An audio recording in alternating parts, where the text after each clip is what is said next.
Hello, I'm Valerie Reid, and today I'm bringing you some Garrison Keillor from his book, Lake Wobegon Summer, 1956. I'll be reading from 3 chapters, which are Ricky, Paradise, and Precious.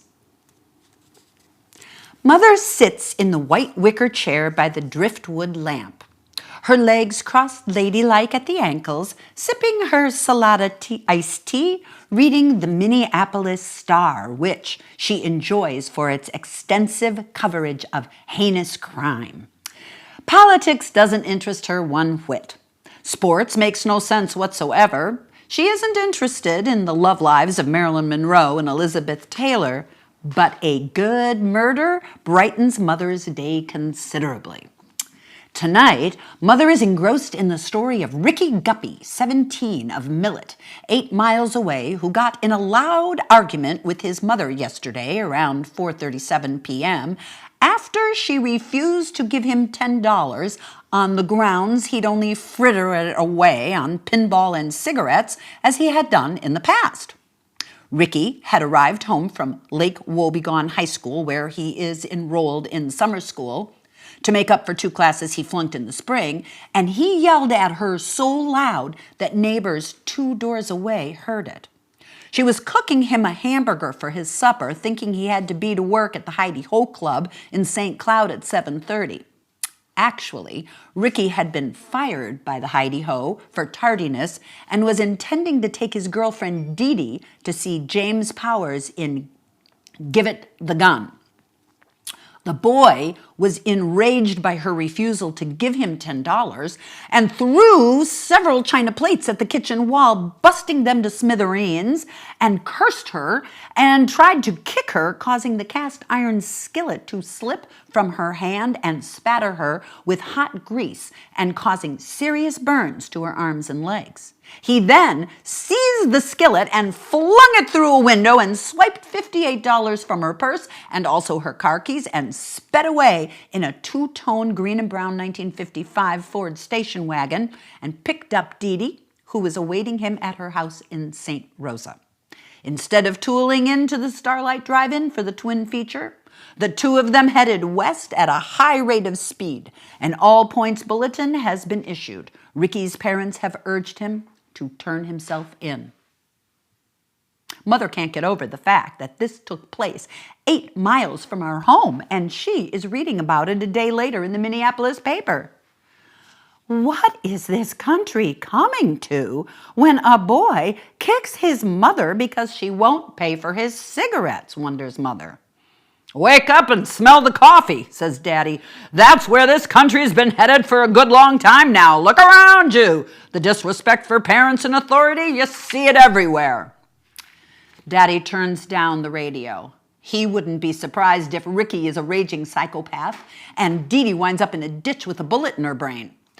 Some men are like that, and if a girl won't listen to her parents, what can anybody do? But that's the trend of things nowadays. Kids listen to rock and roll music, and believe me, the lyrics are not about saving your money and planning for your future. No, it's all about grabbing what you want and to heck with everybody else. Go off and do whatever you please and never mind the consequences. And if somebody gets in your way, kick them and spatter hot grease on them. Mother doesn't see it that way. She thinks they're 2 kids in love. It's a big misunderstanding, and if somebody could just sit Ricky down and talk some sense into him, the whole thing could be worked out. There's no need for the FBI. Ricky only needs some good advice. Somebody like Art Linkletter or Arthur Godfrey. According to the Star, the Guppys' neighbors described Ricky as quiet and well-behaved and always polite to grown-ups. The neighbors obviously don't know that kid from a bale of hay, says Daddy. I think Ricky and Dee Dee should go to Canada and change their names and get married and forget about ever coming home. It's the direction this country is going in nowadays, Daddy again. You've got fornicating music on the Ed Sullivan Show on the CBS network, for crying out loud. You've got singers shaking their pelvic areas, lighting pianos on fire, jumping around like monkeys. It's no wonder a kid attacks his mother. And then Daddy says, I don't understand how people can sit back and let these things happen. Well, I guess I better hit the sack. And he's gone. Poor Daddy. It's a relief to see him go through the door. He has so little to say, really. How most people pay too much for stuff, they could get cheaper, and the immorality of the Democratic Party and its communist wing in particular, and the decline of standards, and the sheer waste, and people expecting something for nothing in America nowadays, and the ridiculous things people do for status and prestige, such as gad about Europe or go to museums full of modern art that chimpanzees could do better than, or buy expensive stuff that isn't really nearly as good as what you'd pay half that for, and the dangers of infection and the evil of rock and roll music. That is pretty much Daddy's entire repertoire. I loved it when he toddled up to bed and Mother and I stayed up late. For Daddy, 10:30 was a moral boundary, the time when decent people put on their jammies and brush their teeth and gargle and crawl into bed. And the only reason for staying up later is to do things you wouldn't do if decent people were awake to see you do them. But all Mother and I wanted to do was listen to the Trojan troubadour and drink ginger ale and carry on civilized conversation. How about a game of rook, she said. How about Monopoly? I always beat Mother at Monopoly. Mother does not borrow. It is not in her makeup to borrow. She sits tight and gets creamed. I race around the board, acquiring property, building hotels, winning. It's easy to see the importance of unlimited credit. I am very contented late at night when it's just Mother and me. I pretend my ginger ale is gin, and I tell her jokes out of Reader's Digest, and she says, I don't know how you do it. I can't remember a joke for 2 minutes, and she's right, she can't. You can tell her a joke twice in one night, and she enjoys it just as much the second time as the first. All is peaceful on Green Street. The televisions are quiet. The sprinklers whisper, shh, shh, shh, shh, in the backyard. A train whistle blows far away. This may be the last summer for Monopoly. Next year, I'll be 15 and I'll have a job. I'll be going to parties. On the other hand, who would invite me? Name one person. I can't. I may be playing Monopoly with Mother for years to come. Tell me about when I was born, I say. Oh, I've told you all that before, more than once. Tell me again. And she does. Paradise. I was born in the great blizzard of 1942, February. It struck at noon, obliterating the roads, and the streetlights were turned on to assist the school children of Lake Wobegon in finding their way home. Daddy was all set to drive Mother to the hospital in Wilmer as soon as the pains got bad. The St. Cloud Hospital was closest, but it was Catholic, and the nuns were known to put rosaries in the cribs of newborns and smear oil on their foreheads, and why go through all that nonsense? The radio bulletin said to stay home, and that only stiffened Daddy's resolve to get to Wilmer. Luckily, his old Packard wouldn't start. Engine failure may have saved my life. There were 10-foot drifts of snow across the state highway, and we could have run into a ditch and all three of us frozen to death. Or I might have survived in Mother's belly and been surgically extracted and put up for adoption. But the engine wouldn't turn over, so Mother walked 3 blocks through the blizzard to Dr. Bjork's house and had me there. Mrs. Bjork was a nurse, and she did the delivery, and Dr. Bjork sat in the kitchen and finished his supper. According to Mother, it was liver and onions, and she was nauseated by the smell of frying liver forever afterward. On Mother's side, I am descended from pale bookkeepers with thick glasses and soft hands, and pink-cheeked Methodists who lived with utmost caution, gingerly, regretfully, in little stucco bungalows in South Minneapolis around 38th Street and 42nd Avenue, and rode the old yellow streetcar to work, and once a year packed a trunk and rode the Great Northern Lakeshore Limited to their summer cabin on Lake Wobegon, and waded into the water up to their waists, and paddled around in the shallows, and fretted about wasps and the dangers of botulism, and black widow spiders and bull snakes and lightning, and escaped lunatics. and were grateful to return to the city and their daily routine. On Daddy's side, I am descended from country people who woke before sunrise and clambered out of bed and dressed in coveralls or print dresses that smelled of lye soap, and took their porcelain chamber pot to the outhouse and emptied it and washed their faces in cold water from a steel basin and made porridge and cornbread for breakfast, and after breakfast read a chapter of scripture and said a prayer for their loved ones and the President of the United States, and then went to their work outdoors, sun or snow, raising cows, pigs, and chickens, and corn and hay. The farm was small, about 160 acres in rolling sandy hills a few miles north of Lake Wobegon. Daddy grew up on the farm with his 5 brothers and sisters. By the time I was old enough to figure out who was who, all of them had moved to town except Aunt Eva, who never married and stayed on the home place with Grandma. Grandma and Eva busied themselves cleaning and cooking and washing and tending the garden and raising chickens as they had always done. Nothing had changed here in 100 years, except Grandma owned an old Studebaker now, and they had a telephone and electric lights, though Grandma liked to keep kerosene lamps around, the sour smell reminding her of her girlhood.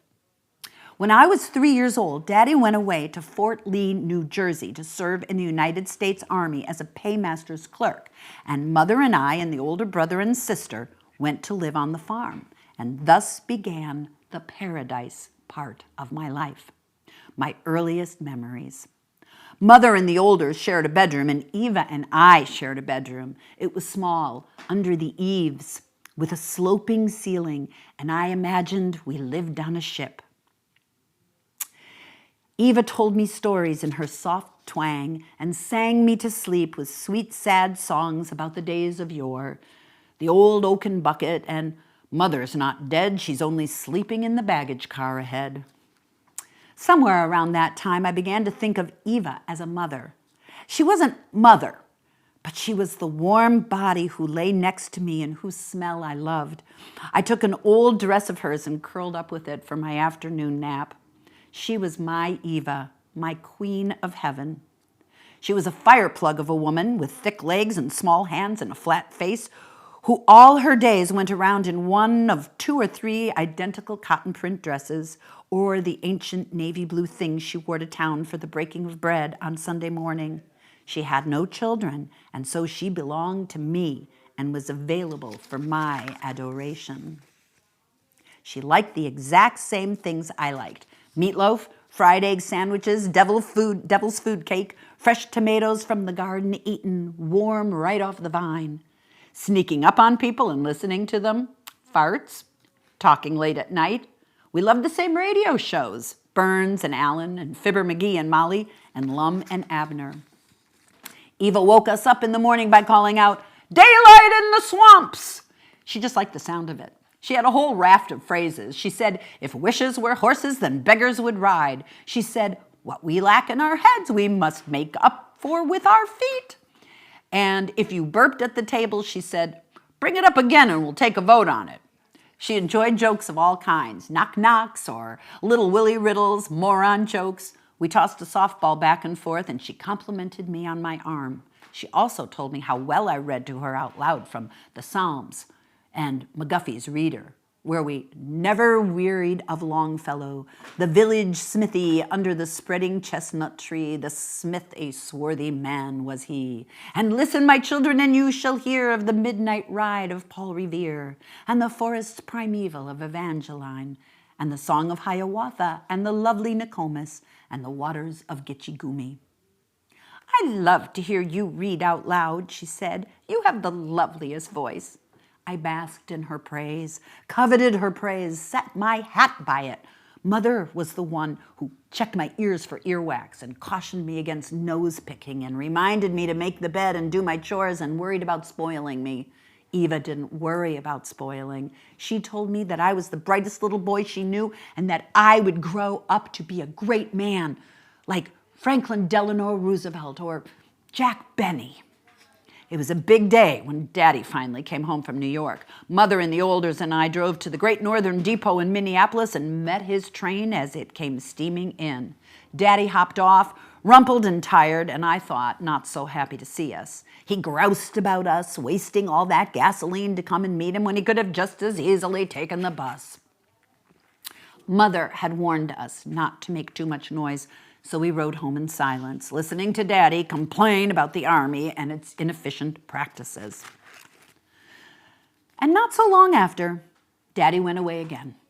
Mother says it was almost a year later. I remember it as 3 or 4 days.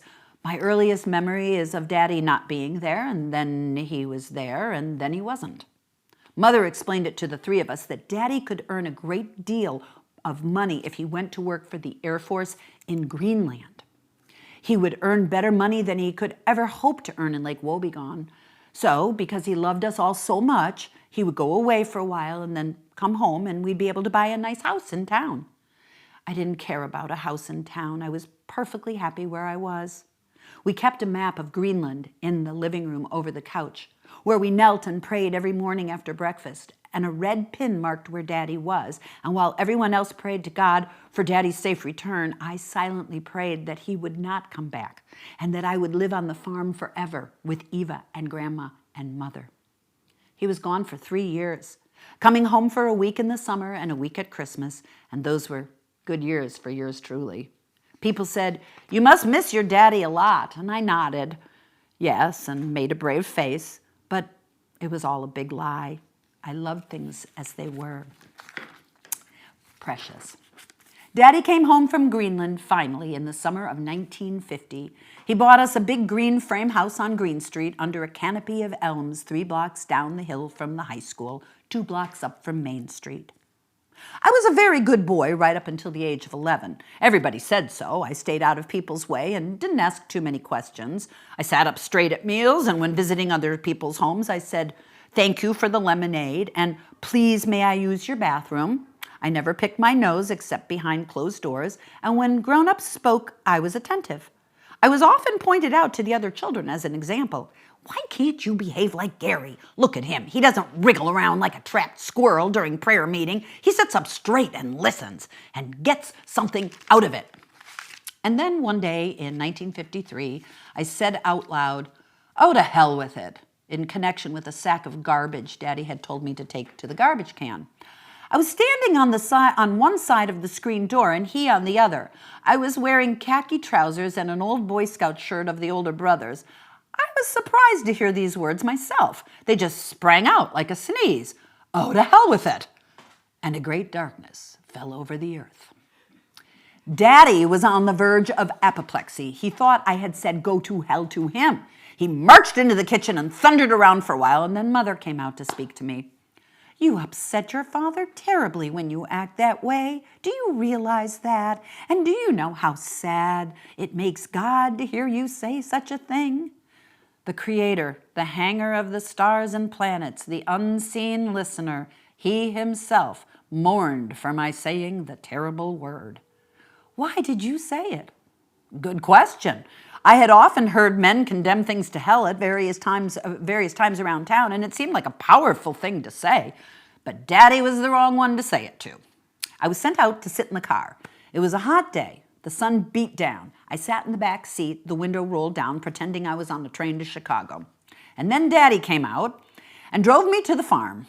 He talked about how hard he had worked as a boy and how Grandma brooked no back talk, and if you didn't toe the mark, it was the leather strap for you. But of course, Grandma never was like that with me at all. He said, "You go spend a few days on the farm, and maybe it'll make you think twice about the language you use." We were quite different, Daddy and I. What he conceived as punishment was often quite enjoyable.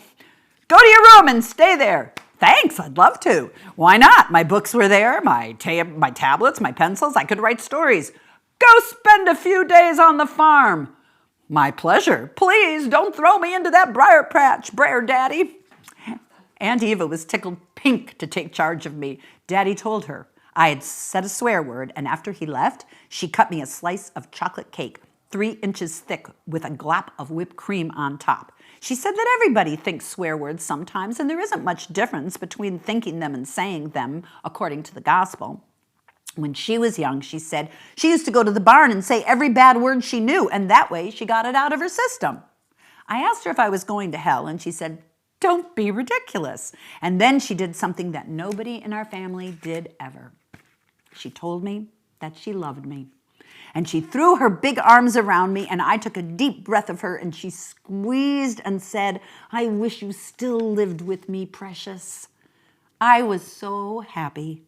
It was a blazing hot summer afternoon. Grandma was taking a nap. Eva said we'd go swimming later in the river.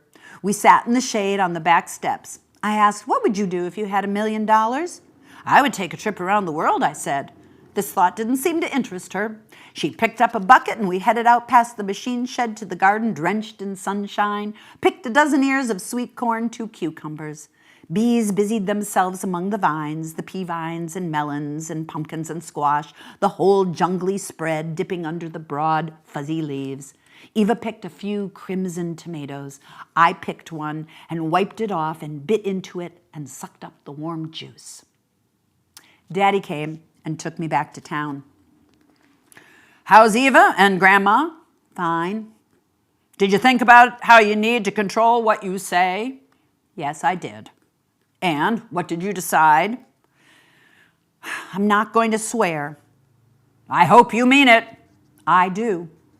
And in my head I thought, I got to get the hell out of here, goddammit. The end.